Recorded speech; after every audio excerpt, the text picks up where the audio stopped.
नमस्कार साथियों, कैसे हैं आप सभी लोग। आई होप कि आप सभी लोग बहुत ही अच्छे होंगे। तो जैसा कि बात करते हैं, मैंने देखा है कि बहुत सारे छात्र ऐसे हैं जो बहुत ज़्यादा परेशान हैं और ख़ास तौर पर उन छात्रों को मैंने देखा है जो पिछले 3-4 सालों से लगातार पेपर दे रहे होते हैं लेकिन उनका सिलेक्शन नहीं होता है। अर्थात कह सकते हैं कि वे पास मार्किंग वाला नंबर भी हासिल नहीं कर पाते हैं। जबकि पास मार्किंग के लिए मात्र और मात्र देखा जाए 82 और 90 मार्क्स की ही जरूरत है। क्या वे तैयारी नहीं करते? क्या वे ढंग से पढ़ते नहीं हैं जिसकी वजह से उनका सिलेक्शन नहीं होता, या उनकी किस्मत खराब है, या उनकी किस्मत खराब होती है जिसकी वजह से उनका सिलेक्शन नहीं होता? नहीं, वे पढ़ते भी हैं, समझते भी हैं, लेकिन कुछ ना कुछ कमी रह जाती है जिसकी वजह से उनका सिलेक्शन नहीं हो पाता है। किस्मत मतलब नथिंग। जहां तक मैं समझता हूं, किस्मत को मानकर कभी नहीं चलना चाहिए, क्योंकि ये किस्मत कब साथ देगी ये किसी को नहीं पता। इसलिए किस्मत पर नहीं बल्कि एक तरह से कर्म पर विश्वास करना चाहिए। अगर आप कर्म करते रहेंगे, अगर आप एक तरह से मेहनत करते रहेंगे और लगातार आप प्रयास करते रहेंगे, तभी मान के चलिए कि जो किस्मत है वो आपकी साथ देगी। जिसे मैं कहता हूं कि किस्मत को नहीं मानना चाहिए। बिल्कुल, आप किस्मत को नहीं मानेंगे, आप कर्म को मानेंगे, तो निश्चित तौर पर कहीं ना कहीं जिस किस्मत को आप पीछे छोड़ रहे हैं कि ये हमारा साथ नहीं देगी, वही एक दिन साथ देगी। कुल मिलाकर कहने का मतलब ये है कि मेहनत ही किस्मत है। जब तक आप 100% अपना नहीं दे देंगे, जिस काम को आप करने जा रहे हैं या जिस काम को आपने ठाना हुआ है, जब तक आप अपना 100% नहीं दे देंगे ना, तब तक मान के चलिए आप उस लक्ष्य को हासिल नहीं कर पाएंगे। भले ही आप 90 सीढ़ी चढ़ चुके हैं या 99 सीढ़ी चढ़ चुके हैं, लेकिन एक सीढ़ी जो आखिरी वाली होगी, अगर उसमें थोड़ी सी भी आपने कसर कर दिया तो मान के चलिए आप पीछे आ जाएंगे और फिर से आपको शुरुआत करनी पड़ेगी। इसलिए मेरा मानना है, जिस काम को ठानो या जिस लक्ष्य को एक तरह से बनाओ, उस लक्ष्य के लिए जी तोड़ मेहनत करो और मेहनत को ही किस्मत मानो, और इतनी ज्यादा करो कि जब तक वो काम पूरा ना हो जाए तब तक एक तरह से बैठो मत। आप जीतने से पहले दिवाली ना मनाएं। मैंने देखा है कि बहुत सारे छात्र ऐसे हैं या बहुत सारे लोगों को मैंने महसूस किया है, बस जीतने वाले ही रहते हैं। लेकिन क्या होता है कि सोचते हैं चलो पहले हम दिवाली मना लेते हैं और उसके बाद हम क्या करेंगे, क्या नाम है, जीतेंगे। यानी कि कहने का मतलब ये है कि वे पहुंचने वाले ही रहते हैं, लेकिन वो खुशी में इतना चूर हो जाते हैं कि भूल जाते हैं कि मुझे करना क्या है। और तब तक क्या होता है कि वो देर हो चुकी होती है, जिसके लिए वो पहुंचने वाले ही थे या जिसके लिए वे परेशान थे और जिसके लिए वो खुशियां मना रहे थे, और एकाएक ऐसा होता है कि पीछे हटना पड़ जाता है या कुछ ऐसा होता है एक तरह से पीछे आ जाते हैं। तो साथियों, जैसा कि बात करते हैं, ये एग्जाम भी कुछ उसी तरह से है। ये एग्जाम की बात करते हैं तो एग्जाम भी कुछ इसी तरह से है, उसी तरह से है साथियों, कि इसमें भी कहीं ना कहीं ऐसा ही होता है। कई बार ऐसा होता है आप खूब मेहनत करते हैं, लेकिन जब पेपर का 10 दिन बचता है या 5 दिन बचता है, तो आप रिश्तेदारी चले जाते हैं या आप घूमने चले जाते हैं। आपको लगता है सब कुछ मेरा सही चल रहा है, कोई बात नहीं, 1-2 दिन में क्या हो जाएगा। लेकिन वही 1-2 दिन क्या करता है कि एक तरह से आपका इतना नुकसान कर देता है कि कहीं ना कहीं आप इस एग्जाम से बाहर आ जाते हैं, जो भी एग्जाम आप देते हैं। साथियों, जैसा कि बात करते हैं, आज मैं आप सभी लोगों को बताने वाला हूं कि कैसे सीटेट जैसे एग्जाम को पास करें। बहुत सारे छात्र हमारे ऐसे हैं जो इस बार बीएड कंप्लीट कर रहे हैं या कंप्लीट करने वाले हैं या कर चुके हैं, ठीक है, जो कि पहली बार इस एग्जाम को देंगे। और जो पहली बार इस एग्जाम को देगा वो बड़ा खुशी होगा, क्योंकि उसे लगता है कि चलो कोई बात नहीं, पहली बार ही एग्जाम देना है। लेकिन इसमें से भी कुछ ऐसे छात्र होते हैं जो पहली बार भी देने जाते हैं, लेकिन वे सीरियस होकर पूरी फुल तैयारी करके ही जाते हैं। तो मैं उन सभी छात्रों से कहना चाहूंगा जो पहली बार एग्जाम देने जा रहे हैं, वे इसे सीरियस लेकर जाएं। अर्थात सीरियस का मतलब ये है कि पूरी तैयारी करके जाएं, ना कि ये सोचे कि चलो इस बार एग्जाम दे देते हैं, जो भी रिजल्ट आएगा देख लेंगे और अगले साल निकाल लेंगे। नहीं, ऐसा अगर आप सोच रहे हैं तो गलत सोच रहे हैं। बात यहां अटेम्प्ट की नहीं है, बात यहां समय की है, और बात यहां ये है कि आप बिना वजह के एक तरह से परेशान होने जा रहे हैं। पूरी तैयारी करके एग्जाम दीजिए, नहीं तो मत दीजिए। अगर आपको पेपर तो मिल ही जाएगा ना, अगर आपको पेपर ही देखना है, पेपर हो जाने के बाद किसी न किसी छात्र से आप ले लीजिएगा, यार मित्र से मिल ही जाएगा। ठीक है, क्यों एक तरह से पैसा भर रहे हो, क्यों एक तरह से फॉर्म पर पैसा लगा रहे हो, क्यों एक तरह से आने जाने का समय नष्ट कर रहे हो। ठीक है, ऐसी गलती ना करें। मैं सभी छात्रों से कहना चाहूंगा, यदि वे पहली बार एग्जाम देने जा रहे हैं। आइए जानते हैं कि कैसे पहली बार एग्जाम अगर हम दें तो किस तरह से हमें तैयारी करनी चाहिए और कैसे हमारा चयन होगा। आइए एक एक चीजों को समझने का प्रयास करते हैं महोदय। सबसे पहली बात करते हैं कि जो छात्र पहली बार एग्जाम देने जा रहे हैं, उनसे मैं कहना चाहूंगा सबसे पहले वे पाठ्यक्रम को समझें। अर्थात कह सकते हैं कि सबसे पहले वे सिलेबस को देखें, यानी कि अच्छे तरीके से वे रीड आउट करें।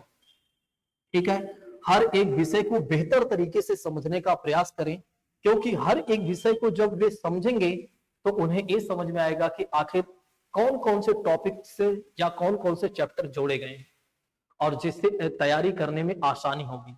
और बाद में ये पता चल पाएगा कि अच्छा हमने इतना पढ़ा है, इतना छूट गया है, या इतना अभी हमें और करना रह गया है। ठीक है, तो सबसे पहली कंडीशन क्या करना है आप लोगों को, सबसे पहला काम क्या करना है, सिलेबस को अच्छे तरीके से रीड आउट करना। अब रीड आउट करने के लिए इंटरनेट पर आपको एक तरह से मोबाइल में नहीं ओपन करना, ना लैपटॉप में, बस आपको इंटरनेट या मोबाइल से क्या करना है, प्रिंट आउट निकलवा लेना। प्रिंट आउट निकलवाइए, प्रिंट आउट निकलवा कर आप क्या करिए, अच्छे तरीके से रीड आउट करिए, तब आप लोगों को सिलेबस बेहतर तरीके से समझ में आएगा। ठीक है, तो ऐसे ही A4 साइज का अगर आप देखते हैं तो सिलेबस निकलवा लीजिए A4 साइज में और अच्छे तरीके से रीड आउट करिए। जल्दबाजी मत कीजिएगा, ऐसा नहीं है कि बस एक बार निकलवाया और यूं ही देख लिया, अरे भैया इसमें तो ये विषय क्या नाम है, इस विषय से क्या नाम है, सॉरी ये विषय जोड़े गए हैं, बस सिंपल से वो पैटर्न है, ना कि वो एक तरह से सिलेबस है। ठीक है, तो कहने का मतलब ये है कि पहले सिलेबस को 2-4 दिन समझें, फिर उसके बाद तैयारी शुरू करें। दूसरा काम क्या है, जब प्रीवियस ईयर के क्वेश्चन आप लोग देख लेंगे तो दूसरा काम आप सभी लोगों को ये करना है कि आपको पीवाई के पाठ्यक्रम को देख लेंगे तो उसके बाद दूसरा काम आपको क्या करना है, PYQ अर्थात प्रीवियस ईयर के क्वेश्चन को देखना है। आप जल्दबाजी मत कीजिएगा क्वेश्चन को देखने में भी, हर एक विषय को क्वेश्चन को अच्छे तरीके से देखने का प्रयास कीजिए, समझने का प्रयास कीजिए। ये देखिए कि किस तरह से प्रश्न पूछे जा रहे हैं आपके एग्जाम में। लेंदी क्वेश्चन है या एक तरह से लेंदी क्वेश्चन नहीं है, बहुत मतलब छोटे क्वेश्चन है, और उसकी भाषा क्या है उसको समझने का प्रयास कीजिए। भले ही समझ में नहीं आ रहा है लेकिन फिर भी आप देखिए, जब आप देखे रहेंगे तो पढ़ेंगे तो जब उस तरह की शब्दावलियां या उस तरह की भाषा आपको देखने मिलेंगी तो समझ में आ जाएगा, अच्छा इस तरह मैंने क्वेश्चन देखा था और मैं सही जा रहा हूं। तो दूसरा काम आप सभी लोगों को क्या करना है कि प्रीवियस ईयर के क्वेश्चन को देखना है। अब तीसरी बात करते हैं, तीसरा काम आप सभी लोगों को क्या करना है कि विषय अनुसार टॉपिक्स पढ़ें। मतलब हर विषय के जैसे चैप्टर दिए गए होते हैं, चैप्टर या टॉपिक्स दिए गए होते हैं, उनको हर एक विषय के एक तरह से टॉपिक्स वगैरह या चैप्टर वगैरह अच्छे तरीके से कंप्लीट करें। जैसे मान लेते हैं कि आप हिस्ट्री पढ़ रहे हैं, हिस्ट्री के पहले चैप्टर को आपने कंप्लीट किया तो उसके जो एक तरह से पीछे क्वेश्चन बुक के हैं उसको करिए आप लोग, या तो एक तरह से क्या नाम है आप क्या करिए, हमारे YouTube चैनल को ज्वाइन कर लीजिए, क्योंकि हमारे YouTube चैनल पर यदि आप देखेंगे तो हिस्ट्री के मैंने प्लेलिस्ट तैयार कर दिया है, बाकी अन्य विषयों की प्लेलिस्ट में तैयार कर रहा हूँ प्रीवियस ईयर के क्वेश्चन के ही। ठीक है, तो जैसे प्रीवियस ईयर के क्वेश्चन भी हैं और अति संभावित क्वेश्चन भी हैं, तो चैप्टर वाइज है, जैसे आप कोई चैप्टर तैयार कर लेते हैं तो वहां से आप जाकर सीधा सॉल्व कर सकते हैं। नहीं तो आप कोई किताब लेकर रखे हैं तो उसमें पीछे दिया ही गया होता है दोनों प्रीवियस ईयर के क्वेश्चन भी और प्रैक्टिस क्वेश्चन भी। ठीक है, अब अगला काम क्या करना है आप सभी लोगों को कि रिवीजन तगड़ा करना है भैया। बहुत सारे छात्रों को मैंने देखा है, वे पढ़ते तो बहुत हैं, लेकिन एक बार जो पढ़ लेते हैं दोबारा पीछे मुड़कर उसे नहीं देखते हैं कि आखिर मैंने पढ़ा क्या है। ये सबसे बड़ी गलती है आप सभी लोगों की। ठीक है, ये गलती बिल्कुल ना करें।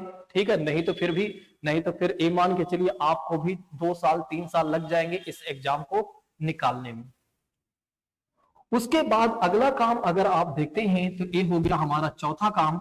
और पांचवा काम आप लोगों से मैं कहना चाहूंगा कि विषय की संतुलन आप जरूर बनाएं। यानी कि कहने का मतलब ये है कि हर एक विषय को समय दें। ऐसा ना हो कि केवल आप सीडीपी को समय दे रहे हैं, अगर पेपर 1 में है तो सीडीपी एनवायरमेंट को समय दे रहे हैं, मैथ को समय दे रहे हैं, इंग्लिश को आप समय नहीं दे रहे हैं, एक गलत बात है।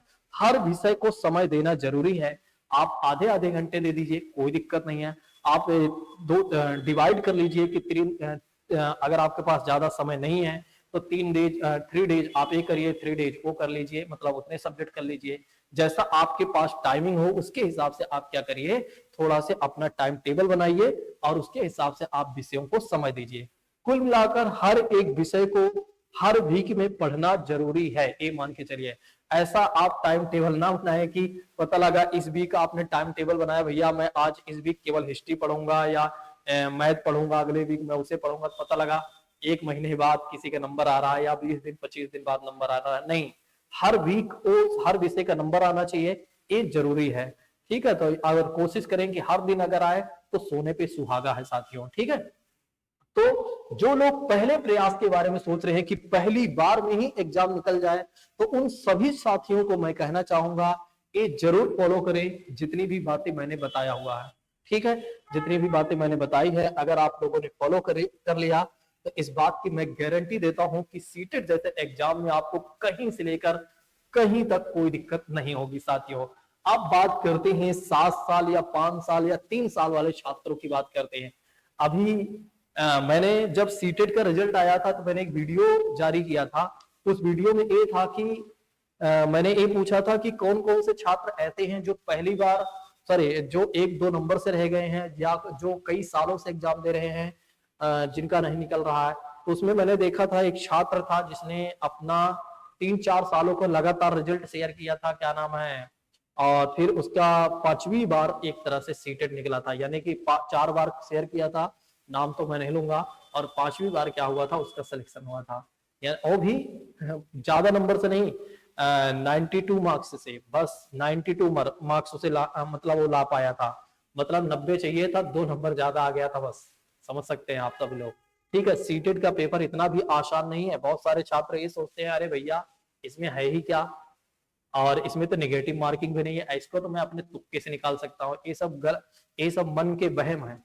जब आप पेपर देंगे ना 30-40 क्वेश्चन आपके यूं ही सही है। अच्छा, मैंने ये भी देखा है बहुत सारे छात्र ये कहते हैं कि देखो मैंने बिना तैयारी के 30-40 नंबर ला लिया। अरे भैया 150 में आप सोचिए, 150 में 10-20-30 क्वेश्चन क्या होते हैं, इतना सरल होते हैं कि कोई भी कर लेता है। ठीक है, मैं कहता हूं आपने बीएड बीटीसी किया हुआ है, मैं कहता हूं जो बच्चे ग्रेजुएशन या 12th पास किया होगा ना उसको भी आप 150 क्वेश्चन दे दीजिएगा तो 30-40 क्वेश्चन आराम से कर जाएगा। क्योंकि 30-40 क्वेश्चन ऐसे होते हैं जो खुद के मेंटल एबिलिटी पर आधारित होते हैं, जो कह सकते हैं कॉमन क्वेश्चन होते हैं, और एग्जामिनर ऐसे क्वेश्चन बनाता भी है। ठीक है, मैं कभी बताऊंगा कि कैसे क्वेश्चन बनाए जाते हैं, किस बेस पर, कि एक तरह से एग्जामिनर के द्वारा। ठीक है, ताकि 30-40 क्वेश्चन, तो ऐसे वहम मत पालिएगा कि अरे 30 इसको क्या नाम है 30-40 तो बिना पढ़े आ जाते हैं और ज्यादा नहीं 50-50 नंबर चाहिए तो थोड़ा बहुत पढ़ लेता हूँ और तुक्का मार दूंगा इससे काम हो जाएगा। ये सब क्या है, फालतू की बातें हैं। मैं इस बात की दावा करता हूँ और मैंने देखा भी है कि बहुत सारे छात्र ऐसे हैं जो जिनको एक तरह से 90 चाहिए उनका 89 आया है, और जिनको 82 चाहिए उनका 81 आया है। नहीं तो एक वीडियो मैंने रेज किया है कि किनका कम नंबर आया हुआ या कौन, अब वे क्या करें। आप देखिएगा कमेंट बॉक्स में कम से कम 200 लोगों को आपका कमेंट मिल जाएगा। एक तरह से 28,000 उस पर लोगों ने मतलब अपने 28,000 लोगों ने देखा है और 200 लोगों ने कमेंट किया है कि हमारा इतने इतने नंबर है, यानी कि एक एक नंबर से मैं फेल हुआ हूँ, एक एक 2-2 नंबर से। ठीक है, तो ये बहम मत पालिएगा कि भैया हमारा ऐसे ही हो जाएगा। ठीक है, चलिए अब बात करते हैं जो छात्र इतने दिनों से पेपर दे रहे हैं वे कहते तैयारी करें जिससे उनका सिलेक्शन हो जाए। देखिए जैसा कि बात करते हैं, सबसे पहला काम क्या करना है, जो काफी दिनों से एग्जाम दे रहे हैं, उनको ये करना है कि प्रीवियस ईयर के क्वेश्चन को अच्छे तरीके से रीड आउट करना है, यानी कि हर एक प्रश्न को अच्छे तरीके से पढ़ना। अभी बहुत समय है सीटेट देने के लिए, अभी काफी ठीक ठाक समय है, तो हर 1 घंटे अलग से या आधे घंटे अलग से समय निकाल दें कि मुझे क्या करना है, प्रीवियस ईयर के क्वेश्चन को ही देखना है। अब उसके क्वेश्चन को अच्छे तरीके से पढ़ना है, उसकी भाषा को समझना है, क्योंकि मेन है, ऐसा नहीं है कि आप पढ़ते नहीं है, ऐसा नहीं है कि आपने ढंग से नहीं पढ़ा, ऐसा भी नहीं है कि आपने मेहनत नहीं किया, आपने सब कुछ किया है, बस बशर्ते ये है कि कमी यहां पर हो रही है कि आप क्वेश्चन के भाषा को नहीं समझ पा रहे हैं, अर्थात प्रश्न में जो भाषा दी गई है उसको आप समझ नहीं पा रहे हैं, जिसकी वजह से आंसर जो लगाना चाहिए वो नहीं लगाते हैं, ठीक है, और बल्कि कुछ और लगा देते हैं। अच्छा, सीटेट में इस बात को ध्यान रखना होता है, ना तो बहुत ज्यादा दिमाग लगाना होता है, ना तो बहुत कम लगाना होता है। कहने का मतलब ये है, ऐसा नहीं है कि आप सीधा 100वीं मंजिल पर पहुंच जाए और सीधा 0 मंजिल पर आ जाए, नहीं, आपको क्या करना है कि 40, 50, 60 में रहना है। इसके हिसाब से अगर आप करेंगे, सोच को अपने लेकर चलेंगे, तब आपका हर एक क्वेश्चन सॉल्व होगा और अच्छे तरीके से सही भी हो जाएगा, ठीक है। तो प्रीवियस ईयर के क्वेश्चन को आप सभी लोगों को अच्छे तरीके से देखना है। उसके बाद आप लोग अपने टाइम टेबल में जुड़िएगा, अपने पाठ्यक्रम को फिर से आप पढ़ें। जैसे पेपर 1 वाले हैं, पेपर 2 वाले हैं, वो अपने हिसाब से जिनका जो विषय है, हर एक विषय को अच्छे तरीके से फिर से चैप्टर वाइज और सिस्टमेटिक तरीके से, स्मूथली, जल्दबाजी ना करें कि मुझे एक ही दिन में 10 चैप्टर कंप्लीट कर देना, नहीं, एक दिन में एक चैप्टर कर लो। और आप जानते हैं अगर 30 दिन आपने पढ़ लिया, हर दिन में एक चैप्टर कर लिया या आधा चैप्टर कर लिया एक दिन में, तो आप 60 दिन में देखेंगे तो सीटेट आपके हाथ में हो जाएगा। ज्यादा कुछ है ही नहीं, आप जानते हैं इतना बड़ा भी सिलेबस नहीं है, इसमें करंट अफेयर्स भी नहीं पूछा जा रहा है, इतना बड़ा भी सिलेबस नहीं है कि आपको ज्यादा पढ़ने मतलब बहुत समय लगेगा। मैं कहता हूं कि ज्यादा नहीं, कोई भी छात्र मात्र 60 दिनों अच्छे तरीके 60 दिन तक अच्छे तरीके से पढ़ ले तो सीटेट जैसे एग्जाम को निकालने में उसे कहीं से लेकर कहीं तक कोई दिक्कत नहीं होगी। लेकिन बशर्ते इस बात को ध्यान रखे 60 दिन पूरा उस समय दे, ऐसा ना हो कि पता लगा इसमें 10 दिन वो चला गया अपने नानी के घर, और कोई चला गया मौसी के घर, कोई चला गया दादी जी के यहाँ, कोई चला गया पहाड़ों पर घूमने, तो ऐसे काम नहीं चलेगा, ठीक है। कोई कहा भैया देखो हमारी घर में शादी पड़ी हुई है, इसमें ज्यादा जरूरी है, तो यहाँ पर तो हम 10 दिन पहले जाएंगे, जाइए 1-2 दिन के लिए जाइए। अब ऐसा ना हो कि आप पूरा ही समय ले लें, फिर आप 60 दिन बाद मुझसे मिलने आए, अरे सर आपने क्या बात किया था, आपने कहा था तो 60 दिन में निकल जाएगा, ठीक है। मैं कोई बाबा वाबा नहीं हूँ कि एक तरह से जो मैं आपसे कहूँ वही हो जाएगा। हाँ, मैं जो कह रहा हूँ अगर आपने उतने टाइम तक फॉलो किया और वैसे ही फॉलो किया तो ये जरूर मैं जो कह रहा हूं कि 100% आपके साथ सकारात्मक रिजल्ट आपको मिलेगा, ठीक है। तो फिर से सिलेबस को अच्छे तरीके से तैयार करें। ध्यान रखें, रिवीजन आप लोगों की सबसे बड़ी कमी ये है, जो 3 साल 5 साल से तैयारी कर रहे हैं, आप लोगों की सबसे बड़ी कमी ये है महोदय कि आप लोग रिवीजन नहीं करते हैं। आप लोगों को ये लगता है अरे भैया पिछले साल भी तो यही हमने पढ़ा था, इस साल भी वही पढ़ रहे हैं, बार बार क्या ही पढ़े। अरे भैया देखो यहाँ पर दिक्कत ये हो रही है कि आप लोग जो है ना गलती यहाँ कर रहे हैं कि रिवीजन नहीं कर रहे हैं, और रिवीजन ना करने की वजह से आप सही से लैंग्वेज को ही नहीं समझ पा रहे हैं। तो मेरा कहने का मतलब है रिवीजन करें। आपको ऐसा लगेगा भैया इसमें कुछ नया नहीं है, नया है जब ढूंढोगे तब मिलेगा, जब ढूंढोगे ही नहीं तो कहाँ मिलेगा, हाँ नहीं मिलेगा कुछ भी। वही बात है, पूजोगे तो पत्थर में भी भगवान दिखेंगे, नहीं पूजोगे तो स्वयं भगवान सामने भी है तब भी आपको नहीं दिखेंगे ना, तो बात वही है, ठीक है। चलिए नेक्स्ट बात करते हैं साथियों, रिवीजन की बात करते हैं। रिवीजन करना भैया बहुत जरूरी है, बता ही दिया, सॉरी, ठीक है। अब हम बात करते हैं अगले पॉइंट के बारे में। अगला पॉइंट क्या कहता है कि कमजोर विषय को अभी से लेकर चले। आप लोग क्या करते हैं ना, एक बहुत बड़ी गलती ये भी है, बहुत सारे छात्रों को मैंने देखा 1-2 विषय को दिन रात पढ़ते रहते हैं। कोई सीडीपी पे लगा है तो लगा ही रहता है, कोई दूसरा कोई विषय अच्छा लगता है तो उसी पर लगा हुआ है, कमजोर विषय को उठाने का उसका मन ही नहीं करता है, वो सोचता भी नहीं है, वो सोचता है चलो कोई बात नहीं है, इसमें 10-12 नंबर भी आ जाएंगे, काम हो जाएगा। अरे भैया आप सोचिए, जो आप सोच रहे थे यही चीजें तो आप 2-4 सालों से सोच रहे थे, जिसकी वजह से आप पीछे आ रहे थे। नहीं, इस बार आप कमजोर विषय को अभी से लीजिए और अभी से पढ़ना शुरू कीजिए। जो आपके कमजोर विषय हैं, ज्यादातर जैसे जिसका ऑप्शनल संस्कृत है वो संस्कृत नहीं पढ़ता है, जिसका अंग्रेजी है वो अंग्रेजी कभी देखता ही नहीं है। बाद में उसे लगता है अरे भैया आप क्या करें हम, क्योंकि अंग्रेजी अब हमें तैयार करना है, उसके पैसेज को पढ़ना है, समझ में नहीं आता। अभी से पढ़े, अभी से थोड़ा से कुछ धीरे धीरे पढ़ेंगे तो कम से कम 100% नहीं समझ में आएगा तो 40% समझ में आएगा, और 2-3 महीना अच्छे से पढ़ते चलेंगे तो 70% समझ में आ जाएगा। 60% पर आपका सिलेक्शन है भैया, तो फिर आप थोड़ा से मेहनत करिए। समझ रहे हैं नहीं कि कमजोर विषय को आप लेकर चलिए अभी। अगर कमजोर विषय को अभी से लेकर चलेंगे तो निश्चित तौर पर आपके पेपर में सकारात्मक रिजल्ट आपको मिलेगा, इस बात की मेरी गारंटी है। ठीक है, विषय का संतुलन आप लोग जरूर बनाएं। आप सभी लोगों की मैंने पहले ही बता दिया है वही बात से, ठीक है, इसी से सब कंफर्म हो गया है कि आप लोगों की बड़ी गलती ये भी है महोदय कि आप लोग विषय का संतुलन नहीं बनाते हैं। बस यूं ही आप क्या करते हैं कि क्या नाम है, जो विषय पाते हैं वही पढ़ते हैं। कभी मैंने बहुत सारे छात्रों को ऐसा देखा, पढ़ते डेली हैं लेकिन कब क्या उठाते हैं उनको यही नहीं पता। जो मिल गया वो पढ़ लिया, जो वीडियो खोल दिया वही पढ़ लिया। अरे भैया ये क्या बात है? ठीक है, एक सीक्वेंस बनाइए ना, एक पढ़िए। जैसे कि अब मैं तैयारी करा रहा हूं अच्छे तरीके से, सीटेट की बिल्कुल फ्री ऑफ कॉस्ट, 1 भी रुपए नहीं ले रहा हूं, हर विषय की बेहतर तरीके से तैयारी करा रहा हूं। उसकी प्लेलिस्ट मैंने तैयार कर दिया, बस प्लेलिस्ट पे जाइए। अगर हिस्ट्री तैयार करना है हिस्ट्री पढ़ डालिए, ज्योग्राफी तैयार करना है ज्योग्राफी पढ़ डालिए। इसकी नोट्स चाहिए तो नोट्स मैं दूंगा बाद में, नहीं तो मैं तो कहूंगा अपने हाथ से पेन कॉपी उठाइए, जब मैं पढ़ाता हूं उसी समय आप नोट डाउन करते चलिए। इतना तो समझदार आप हैं ही।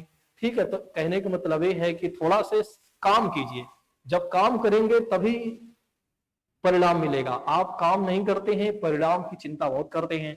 आप सोचिए कि कई लोग तो ये हैं कि 2 दिन भी मेहनत नहीं किए, तीसरे दिन ही रिजल्ट के बारे में सोचने लगते हैं। अब भैया कम से कम मेहनत तो करिए कुछ दिनों तक, 1-2 महीने ढंग से मेहनत तो करिए, फिर रिजल्ट के बारे में सोचिएगा, फिर देखिएगा रिजल्ट अच्छा ना है तब बताइएगा। ठीक, तो मेरा कहने का मतलब ये है महोदय आप सभी लोगों को कि अच्छे तरीके से थोड़ा से पढ़िए और मेहनत कीजिए। ठीक है, ये रणनीति फेल नहीं, मतलब ये जो रणनीति है अगर आप लोगों ने मेरे जैसा मैंने बताया है अपना लिया तो 100% क्या 1001% आप फेल नहीं होंगे। बस बशर्ते ध्यान रखिएगा जितनी बातें मैंने आपको बताया है। बाकी आप अपने सिचुएशन के अनुसार और भी कुछ मॉडिफाई करना चाहते हैं तो वो आप स्वयं जानते हैं क्या करना है क्या नहीं करना है, क्योंकि आपकी परिस्थिति आपसे बेहतर कोई नहीं समझ सकता है जो आप समझ रहे हैं या जो आप समझ सकते हैं। और आप अपने हिसाब से चीजों को लेकर चलिए। ठीक है, अगर आपको मेरी किसी मदद की जरूरत है तो आप 2 काम कर लीजिएगा, एक तो YouTube चैनल को सब्सक्राइब कर लीजिएगा, दूसरा टेट वाली क्लास के टेलीग्राम चैनल को ज्वाइन कर लीजिएगा, जहां पर मैं आपकी सभी समस्याओं का समाधान करने के लिए बैठा हूं। ठीक, आज की बात को यहीं पर स्थगित करते हैं।